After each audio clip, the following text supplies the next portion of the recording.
कल अपन ने यहाँ शुद्धोपयोग के विषय में समझा था और यहाँ पर शुद्धोपयोगी साधु के लिए आचार्य महाराज ने इतने पद दिए हैं। पद का अर्थ इतने लक्षण जिनके पास होते हैं वे शुद्धोपयोगी होते हैं। इन लक्षणों में यदि कुछ कमी होती है तो फिर शुभोपयोगी होते हैं, और शुभोपयोग के लक्षणों में कमी होती है तो अशुभोपयोगी होते हैं। तो सबसे पहला इन्हें पद दिया सुविदित पदार्थ शुद्धो। वेद धातु का अर्थ जानना होता है। एक वेद धातु लाभ अर्थ में भी प्रयोग किया जाता है और भी अनेक अर्थों में है। वेद धातु सत्ता अर्थ में भी प्रयोग किया जाता विद्यते है। यहाँ वेद धातु ज्ञान अर्थ में है और वेद धातु से एकता प्रत्यय करके वेदिता, वेदिता माने ज्ञाता, और अकेला ज्ञान नहीं, सुष्ठु प्रकारेण विदिता इति सुविदिता, जिसने अच्छी तरह से जान लिया। किसको जाना है? पदार्थ, पदार्थों को। पदार्थों के सिर्फ नाम नहीं जानना, उन पदार्थों के द्रव्य गुण पर्याय और प्रतिफल होने वाली क्रिया को भी जानना, वो पदार्थ सुविदिता कहलाता है। उसने पदार्थों को जान लिया है। अब उन पदार्थों को जाना है तो सारे पदार्थ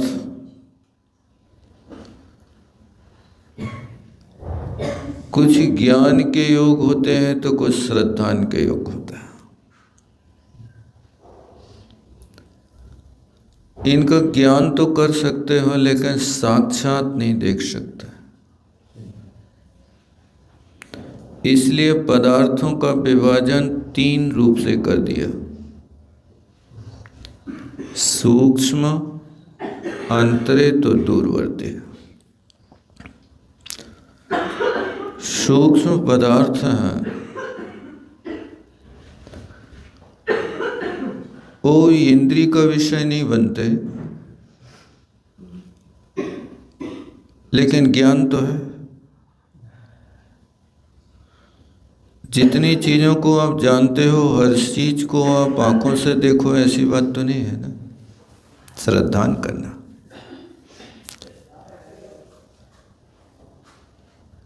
बहुतर पदार्थ सूक्ष्म हैं जो अपन आंखों से देख नहीं सकते। पुद्गल परमाणु हैं, धर्म अधर्म द्रव्य हैं, आकाश द्रव्य हैं। इनको अपन अपने ज्ञान से तो जान सकते हैं, लेकिन इंद्रियों से न देख सकते हैं न छू सकते हैं। इसलिए ऐसे पदार्थों को भी जानना है। अब कुछ पदार्थ ऐसे हैं कि स्थूल हैं, लेकिन स्थूल होकर के भी अपन देख नहीं पा रहे। सुमेरु पर्वत 1,00,000 योजन का है, लेकिन अपन तो सिर्फ नक्शा में देख के समझ लेते कि जे भद्रसाल वन है, जे सोमनस वन है, जे नंदन वन है, जे पांडुक वन है, जे है, ये तो इतना देख लिया। लेकिन जब साक्षात उसको देखें तो मन अलग प्रसन्न होता है। पढ़ने की अपेक्षा देखने में अलग भाव होता है। किसी पिक्चर की कहानी सुनाए तो उतना व्यक्ति के लिए रुचि नहीं बनती,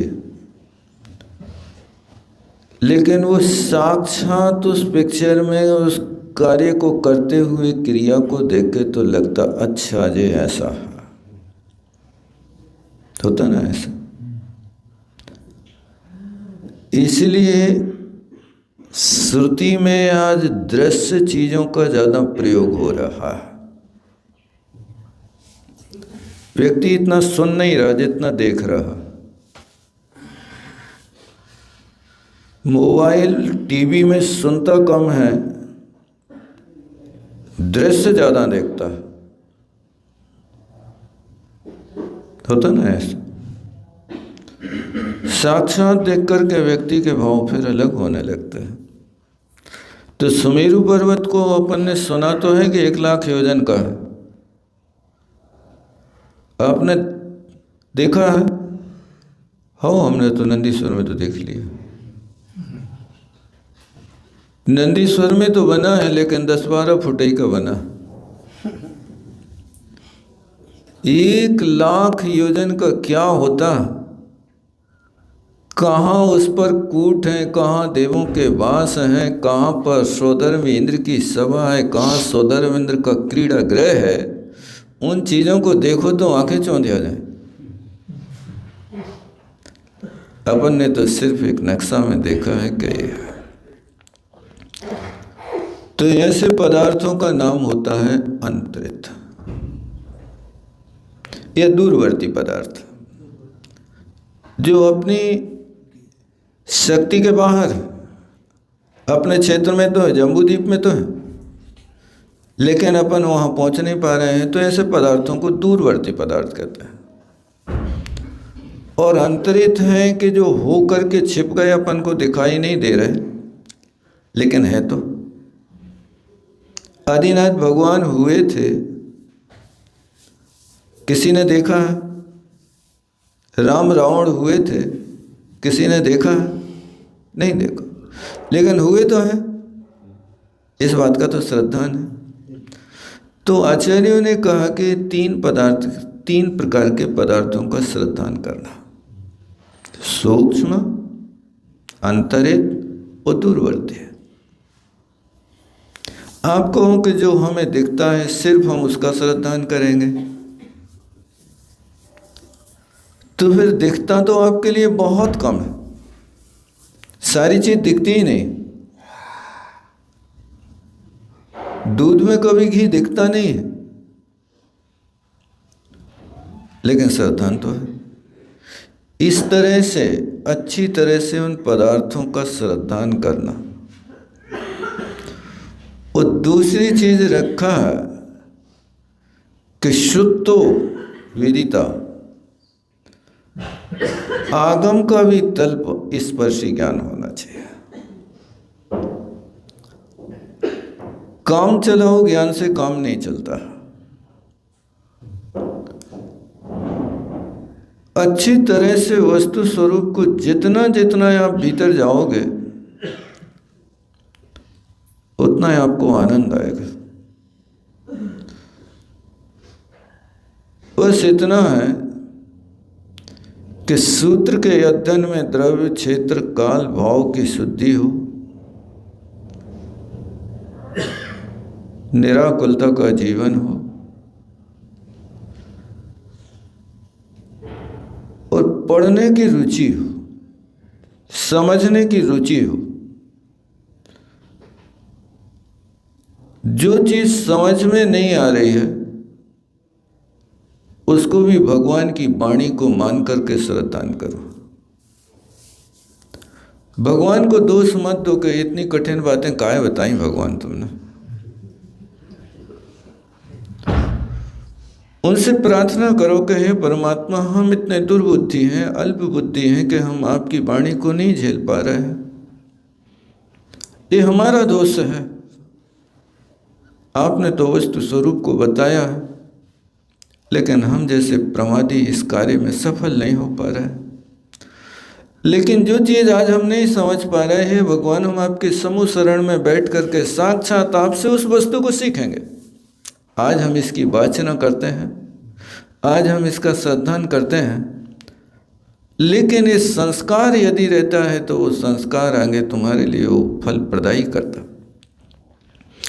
इसलिए शास्त्रों का अध्ययन अच्छी तरह से होना चाहिए। आप रोज प्रार्थना करते हो भगवान से, शास्त्रों का हो पठन सुखदा, शास्त्रों का हो पठन सुखदा, लाभ सत्संगति का। जब पूजा करके आप घर जाने लगते हैं तो भगवान से जाते जाते ये 7 बातें तो उनके कान में डाले ही जाते हैं, नहीं डाल जाते। भगवान मैं घर तो जा रहा हूँ, मैंने पूजा तो कर ली है, पूजा के बाद शांति पाठ भी कर लिया है, लेकिन इस शांति पाठ के विसर्जन के पहले बस मैं एक बात और आपको कह देता हूँ जो ख्याल रखना, भूल नहीं जाना। यदि हमें पूजा का फल देना तो इतना देना कि हे परमात्मा, शास्त्रों का हो पठन सुखदा। इस शास्त्रों का अध्ययन कैसा है? सुखदा का दुखदा? सुखदायी है। आगम के अध्ययन से अपने आप में वो लगता है कि अब तक अपन ने क्या किया। आज तक जो भगवान ने कहा है उनके कहे अनुसार आज तक किया नहीं है। इसलिए आगम को पढ़ करके एक आत्मनिरीक्षण करना कि अपनी कमजोरियों को स्वीकार करना।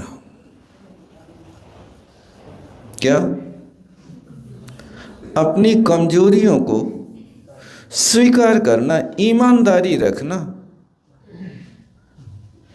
हमारे पास कमजोरी है, लेकिन हम स्वीकार करने को तैयार नहीं है।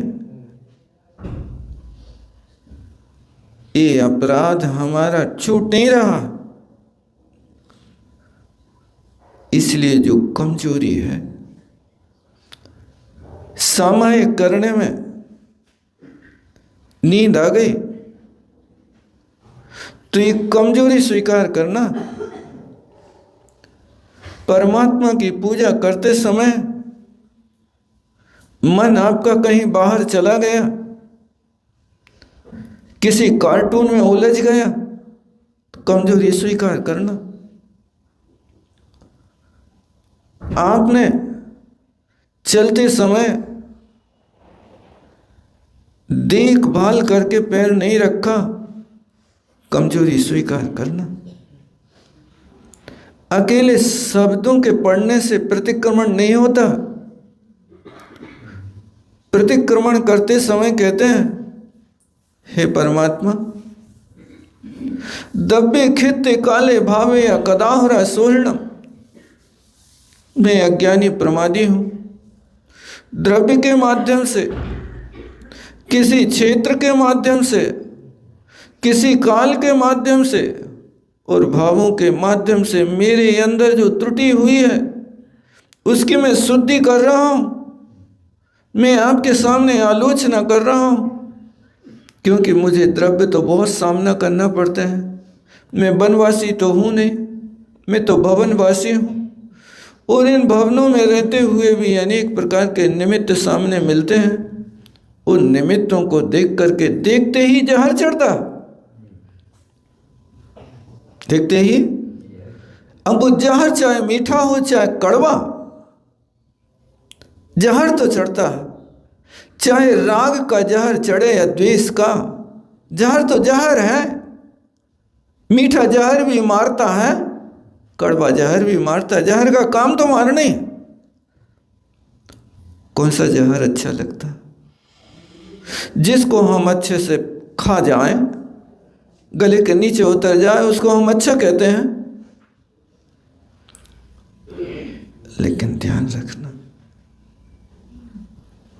वो काम जहरीला तो करते ही अपना स्वभाव नहीं छोड़ेगा। इसलिए आत्मनिरीक्षण करने के साथ अपनी कमजोरियों को स्वीकार करना बहुत कठिन काम है। हम हमेशा उसको छिपाने की कोशिश करते हैं। जब तक आप अपनी कमजोरी को स्वयं पकड़ करके नहीं सुधारोगे, तब तक सुधार नहीं होगा भैया। कसेड़ी में पटका पड़ता है तो ठोकर कहाँ लगाते? भीतर लगाते कि बाहर लगाते? ठोकर तो अंदर लगाना पड़ती है, तब वो पटका ठीक होता है, अन्यथा ठीक नहीं हो सकता। इसलिए सूत्र का अच्छी तरह से ज्ञान करो और ज्ञान करने के साथ अपनी कमजोरियों को स्वीकार करो। कोई आपकी कमजोरी बतावे तो झुंझलाहट मत लाना, तुम मैं दो से ही देखत रहे। सामने वाला कहता है तो ऐसे तड़प जाते हैं जैसे करंट लग जाता है, और रुलाए ना देते हैं।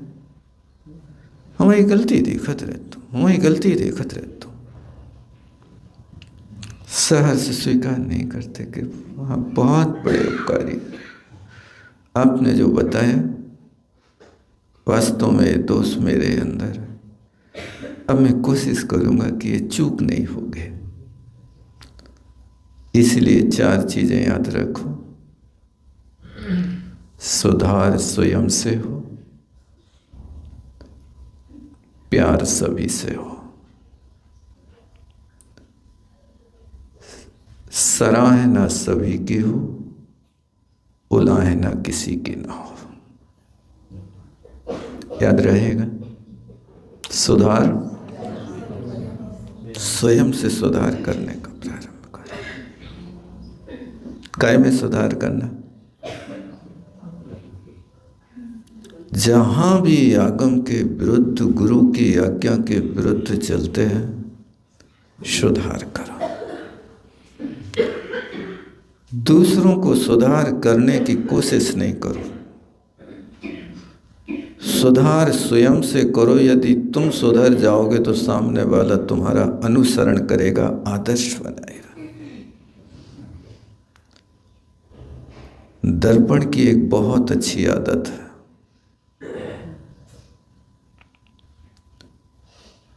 वो हमेशा तुम्हारा साथ निभाता है। दर्पण के सामने खड़े होकर हंसोगे तो वो भी हंसेगा, और तुम रोओगे तो वो भी रोएगा। सब कुछ करेगा, लेकिन वो कहेगा किसी से नहीं। वे हमारे सामने ऐसा दुख होना, रो रहे थे, दर्पण ने कहा कभी? वे हमारे सामने ऐसे चिढ़ा रहे थे, कहीं कहा दर्पण ने कभी? नहीं कहा। वैसे दर्पण की तरह जीवन बने तो सुधार कहाँ से हो? हमारा ठेका दूसरों को सुधारने का है। हम तुम्हें सुधार कह रहे हैं, तुमने सुधरो। इसलिए सुधार स्वयं से हो और प्यार सभी से हो। प्रेम बड़ा विचित्र होता, अपना वेश बदलता रहता भैया। बचपन में प्रेम निःशुल्क मिलता है, बचपन में प्रेम निःशुल्क मिलता है। जवानी में प्रेम कमाना पड़ता है, जवानी में प्रेम कमाना पड़ता है, और बुढ़ापे में प्रेम मांगना पड़ता है, और अंत में प्रेम छोड़ना पड़ता है। समय समय की बलिहारी है। छोटा सा गोद का बच्चा अच्छी बोलता है, मुस्कान दे देता तो हर कोई उसको खिलाने लगता है, गाल चींथने लगता। नहीं होता, प्यार होता है, कोई पैसा नहीं लगता। कोई छोटा सा बच्चा तुम्हारी गोद में आके बैठ जाए तो उसको सहलाने लगोगे, खिलाने लगोगे, दुत्कारो नहीं, हटो। करते क्या ऐसा? ट्रेन में तुम चल रहे हो, कोई जवान व्यक्ति सीट मांगे आए तो पसर जाए, और कोई बच्चा आए तुम्हारी सीट पे बैठ जाए और गोद में बैठ जाए तो क्या करोगे? भगाओगे? बचपन में प्रेम निःशुल्क मिलता है, कोई पैसा नहीं देना पड़ता।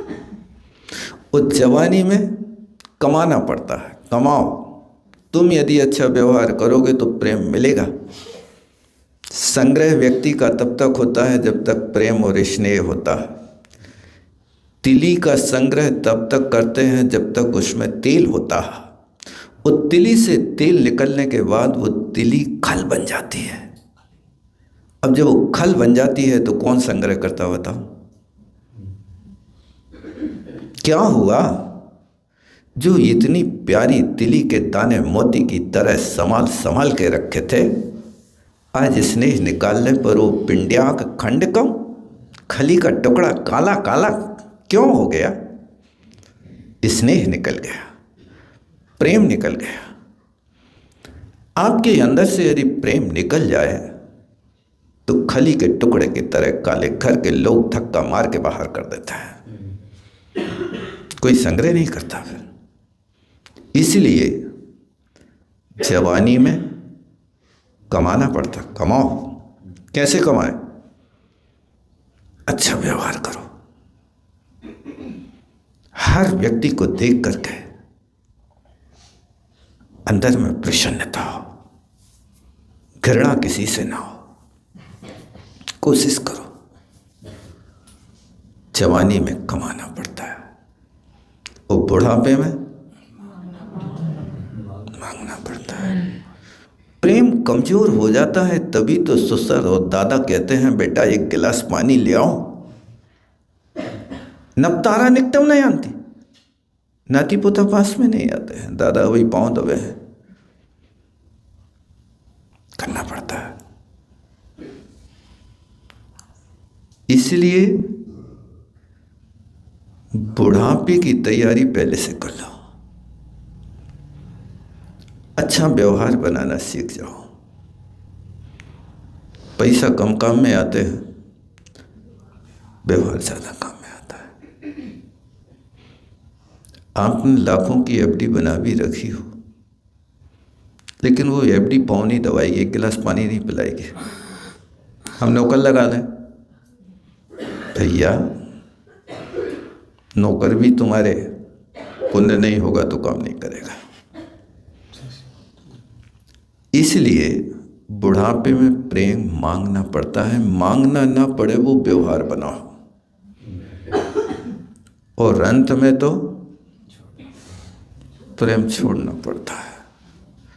छोड़ो इनसे राग, छोड़ो उनसे राग, छोड़ो। कान में बार बार हिला हिला के कहना पड़ता है अब कोई दुश्मन तो नहीं है, अब कोई से राग तो नहीं है। बताओ, यदि जाते समय एक भी दुश्मन तुम्हारा होवे तो ऐसा समझना कि जैसे फूलों की सैया पे एक कांटा आ जाए तो तुम्हारी निद्रा खराब कर देता है, सुख से सोने नहीं देगा। बढ़िया गद्दा पल्ली लाए हो और उस गद्दा को बनाते समय उस जुलाहे ने काश सुई अंदर छोड़ दी हो गद्दा के भीतर, नहीं हो सकता क्या? अरे लोग तो, डॉक्टर लोग तो कैंची भी छोड़ रहे पेट में, फिर वो जुलाहा सुई छोड़ दे तो आश्चर्य की बात, बताओ। नहीं छोड़ सकता। अब वो लेटते समय वो सुई चुभ जाए तो गद्दा अच्छा है कि बुरा? क्या है? बस अंत समय में अब कोई अपेक्षा नहीं रखो। सुधार स्वयं से हो, प्यार सभी से हो, सराहना एक गिलास पानी भी पिलाया है, आपको बहुत उपकार है, आप कितना ध्यान रखते हैं, आपके इन उपकारों को भूल नहीं सकते। सराहना सभी की हो, उलाहना किसी की ना हो। कोई ने गलती भी करी है तो भी उलाहना ना दो। क्यों? टूट जाएंगे रिश्ते, आप स्वोपयोग की भूमिका से हट जाएंगे।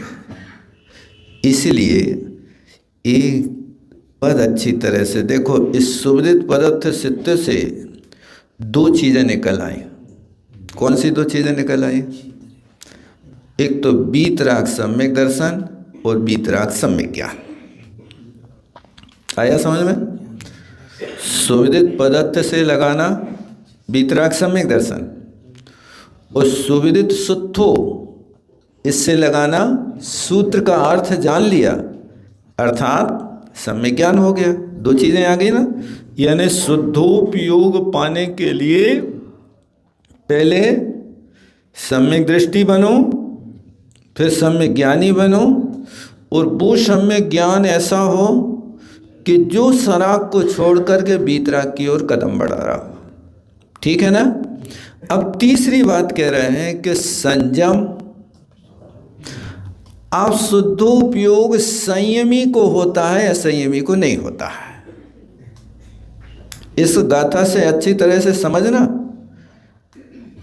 आज जो घर बैठे एसी में बैठ के शुद्धोपयोग का अनुभव हो रहा है, ये आगम से विरुद्ध है। जिन कुंद कुंद स्वामी को आप सर्वोपरि मान रहे हो, वे कुंद कुंद भगवान तो यहां लिख रहे हैं प्रवचन सार में कि ऐसा जीव शुद्धोपयोगी होता है। कैसा? जो वीतरागी सम्यक दृष्टि हो, वीतराग सम्यक ज्ञानी हो। और तीसरी बात लिख रहे संयमी हो। संयम जुदो, देखो इसके साथ लगाना, गाते में लगाना संयम तब संज दो, तो संयम से संयुक्त हो और तपस्वी हो। शुद्धोपयोग ऐसा नहीं है कि तुम मन के लड्डू खा लो। मन के लड्डू तो खा सकते हो, डकार नहीं ले सकते हो। क्या? मन के लड्डू तो खा सकते हो, खा लो, लेकिन डकार नहीं ले सकते।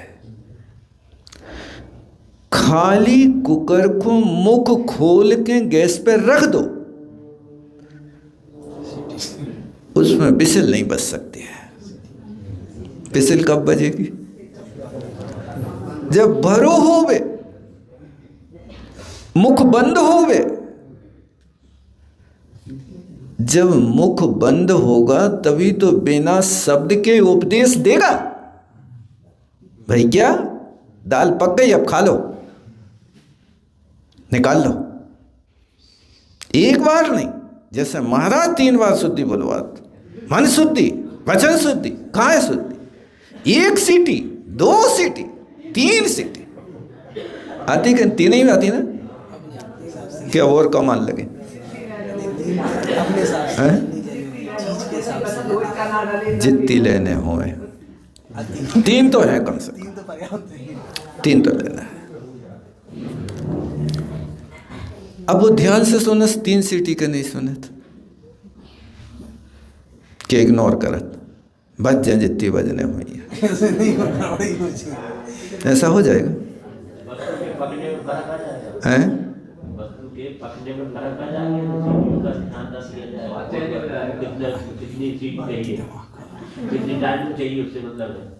बराबर है। माने वहाँ ध्यान बहुत रहता है, वहाँ से ध्यान हट नहीं सकता। इसी का नाम एकाग्र चिंता निरोध है।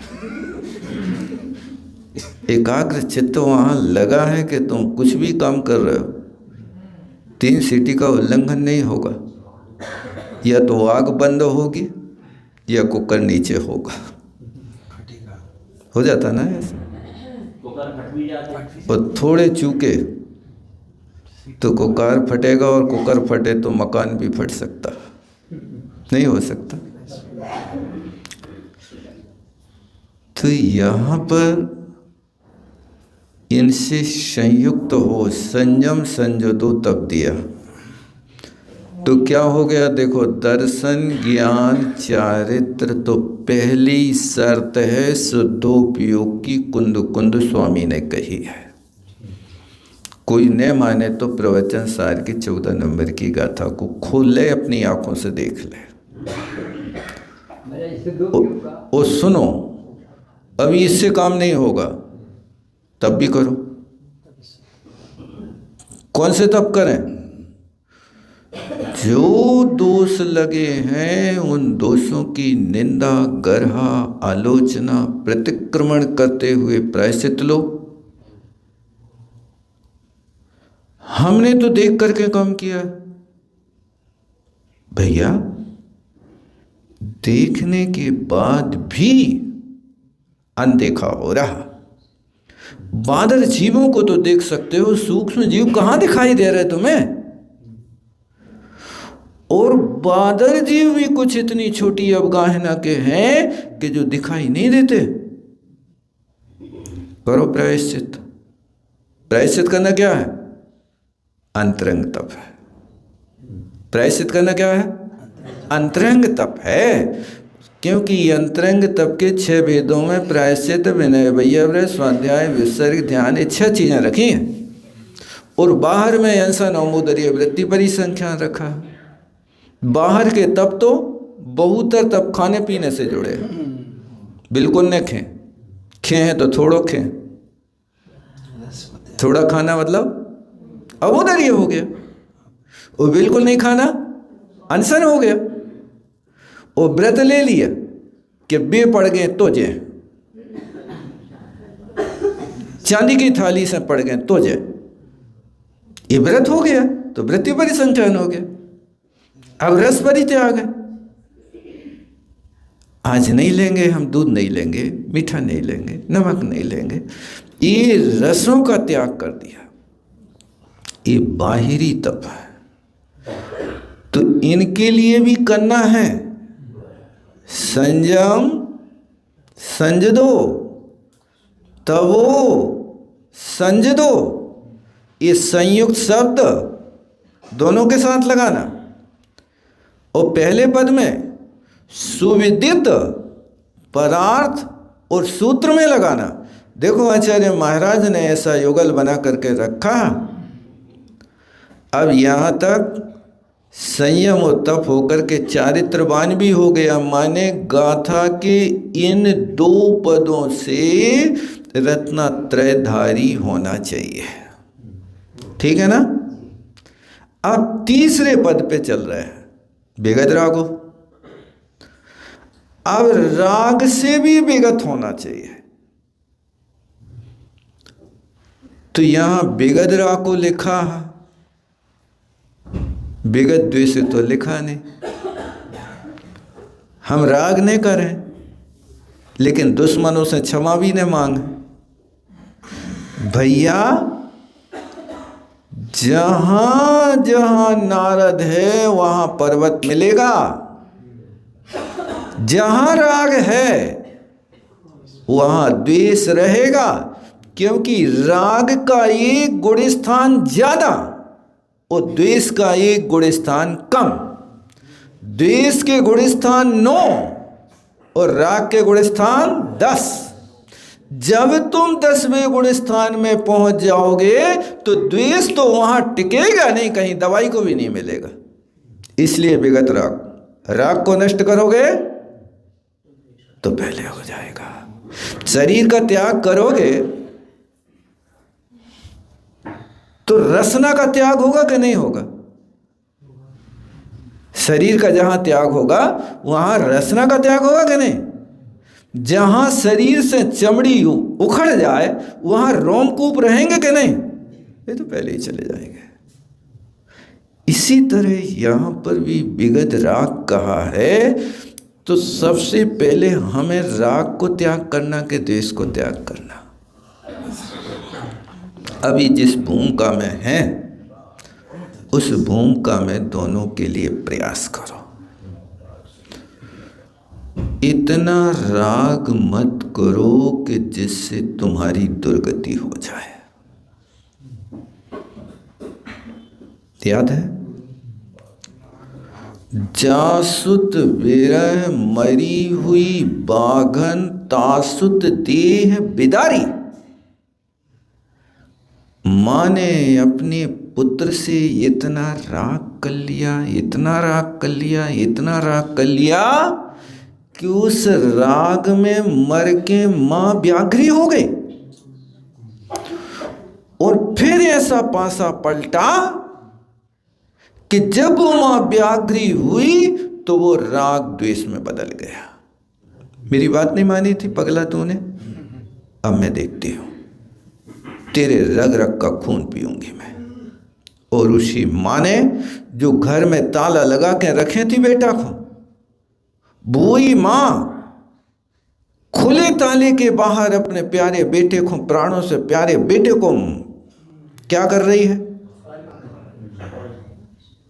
खून पी रही है। चमड़ी को ऐसे नीच रही जैसे केला से छिलका निकाल के फेंक देता। देखा कि नहीं देखा?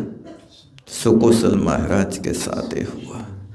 उनकी मां सहदेवी ने, सगी मां ने सगे बेटा की खाल को छिलका की तरह उतार के फेंक दिया और बाप बाजू में बैठा देखता रहा और ध्यान करता रहा। वहां खून की नदियां बहती रही, वो पीती रही।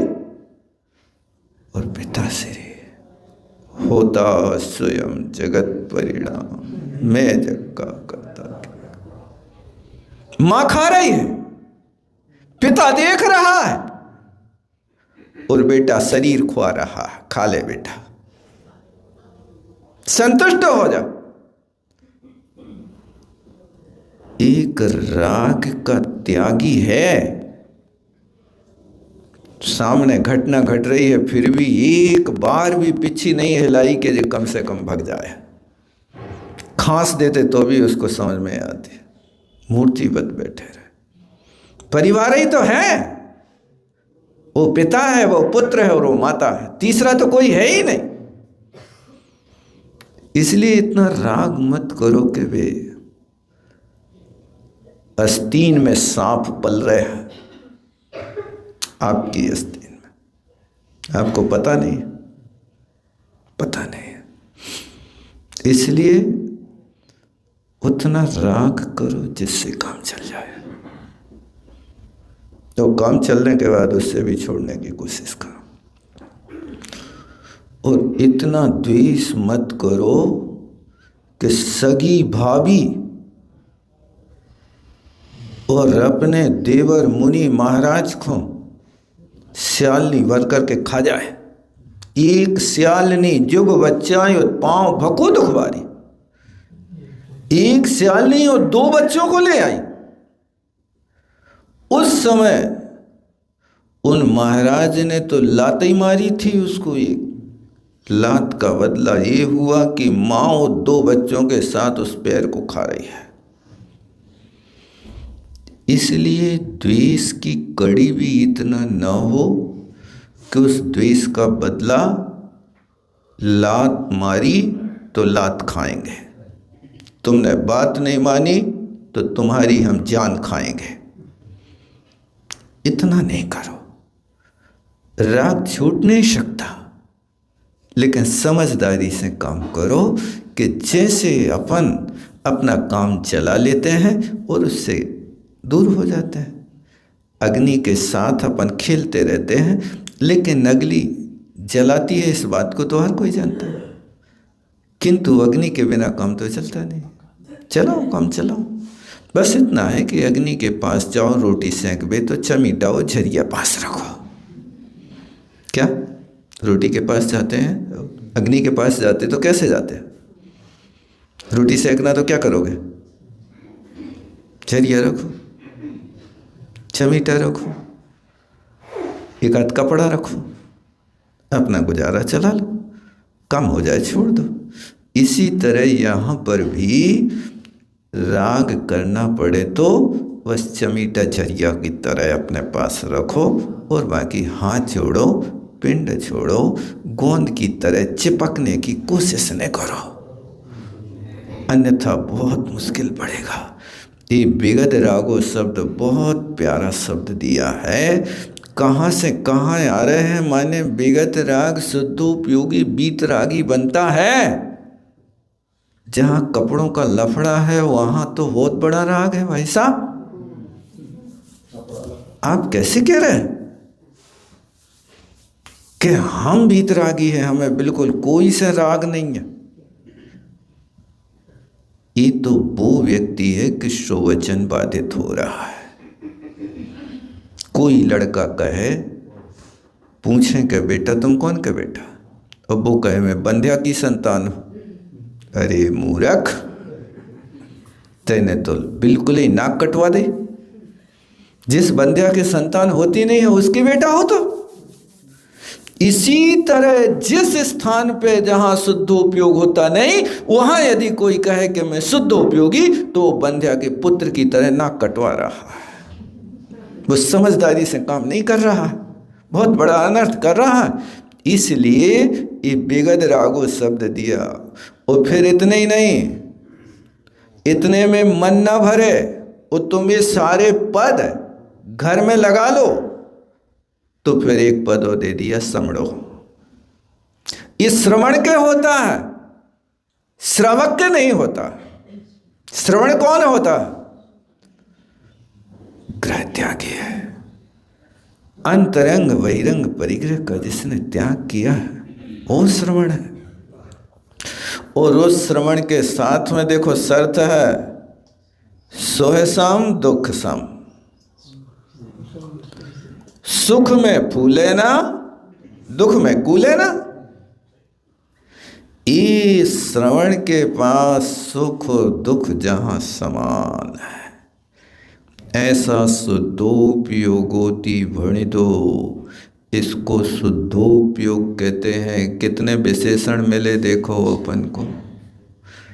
इन विशेषणों पर विचार करना और अपना आचरण इस ओर कदम बढ़ाने की कोशिश करना।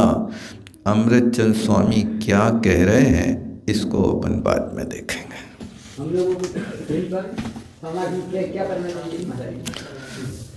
सामयिक में तो यही करो भैया, समता शब्द भूतेषु संयमेषु भावना, आर्त रौद्र परित्यागी तद्धि सामयिकम। इसका नाम समय। चिंतन कर सकते हैं कि नहीं? सदुपयोग के चिंतन करने में तो कोई बुराई नहीं है, चिंतन तो करो, लेकिन जहाँ जिस भूमिका में है उसको वैसा मानना ही कहलाता सुविदित पदत्व शुद्धो। आप जिस भूमिका में उस भूमिका के अनुसार अपनी धारणा और दूसरों के विषय में भी वैसे ही धारणा बना करके रखना चाहिए। मैं बिल्कुल शुद्ध बुद्ध हूँ, आत्मा ऐसी है, ऐसा भगवान ने कहा है। द्रव्यार्थिक नय से तो सब भी शुद्धाहु शुद्ध नया। निगोदिया भी द्रव्यार्थिक नय से शुद्ध है, लेकिन जब द्रव्य शुद्ध होगा तो पर्याय शुद्ध होगी, और यदि द्रव्य शुद्ध नहीं है तो पर्याय कहाँ से शुद्ध मिलेंगे आपको। जहाँ एक वस्तु थोड़ी सी विपरीत होती है तो उसके साथ दूसरी चीज़ें भी तो विपरीत लगी होती हैं ना। आप देखो, गेहूं के बीज से चना तो नहीं पा सकते हो, गेहूं के बीज से तो गेहूं ही उत्पन्न होगा। अविरति का यदि मूल बीज बोया जा रहा है तो अविरति के साथ तो 77 प्रकृतियों के बंद करने के लिए तत्पर रहो। अविरति के साथ तो 4 प्रत्यय बंद करने के मौजूद रखो, इसको टाल नहीं सकते हो। ये चार प्रत्यय तुम्हारे पास जहाँ रहेंगे, शुद्धोपयोग का नाम तो ले सकते हो, भाव शुद्धोपयोगी नहीं बन सकते हो। इन सब चीज़ों को विचार करते हुए सामायिक में भाव लाओ कि मेरा स्वरूप तो वही है, उस स्वरूप के साथ में मुझे अपना मिलान करना है, और उस मिलान करने के लिए भाव ना भाना है। कब धन्य शुभ अवसर पाऊँ, जब निज में ही रागादिक भाव मिटाऊँ, कर्तादिक दोष मिटाऊँ। ये चार चीज़ों को करने के लिए हमेशा भाव बनाते रहो। कब धन्य शुभ अवसर पाऊँ, कब धन्य शुभ अवसर पाऊँ, ये बार बार भावना अंतरंग से प्रेरित होना चाहिए। वो अवसर कब आएगा? कौन सा अवसर?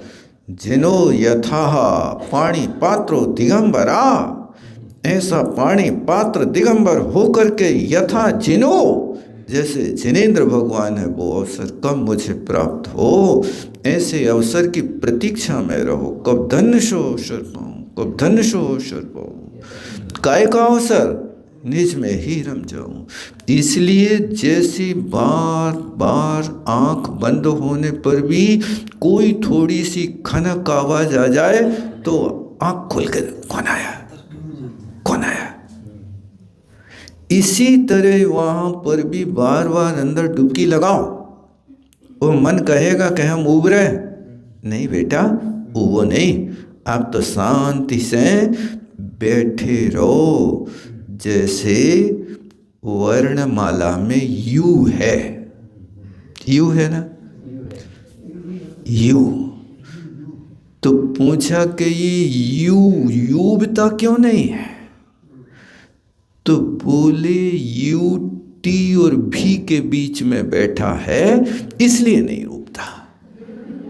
यू के पहले टी है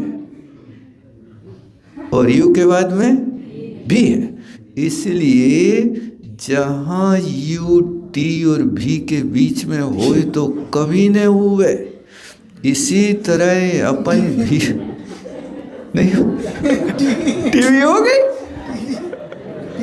यू टीवी काय को उमने, तो तुम कहाँ हो?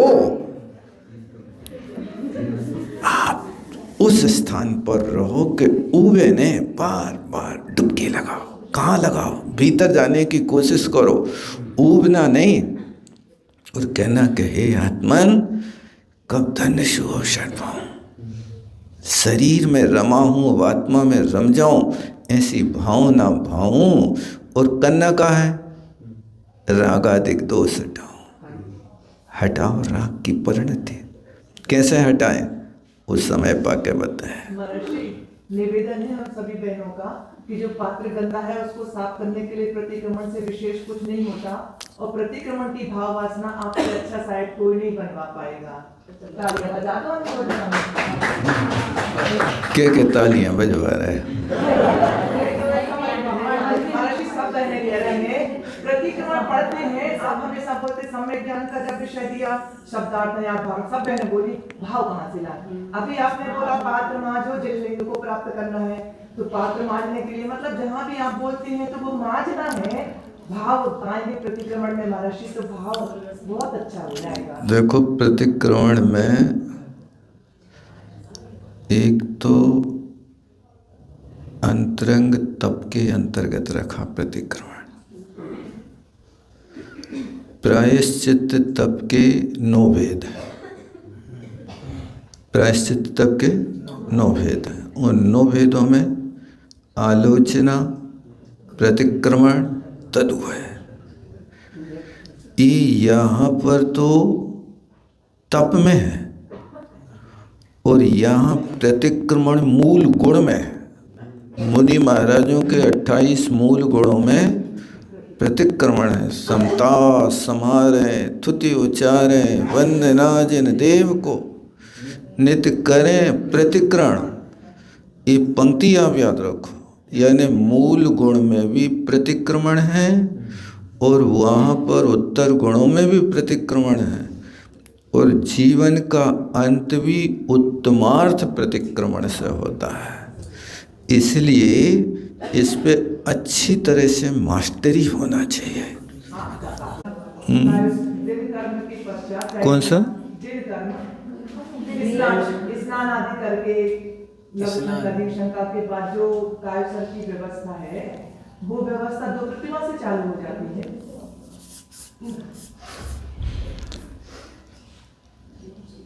अब यहाँ पर तो व्रती जीवन हुआ है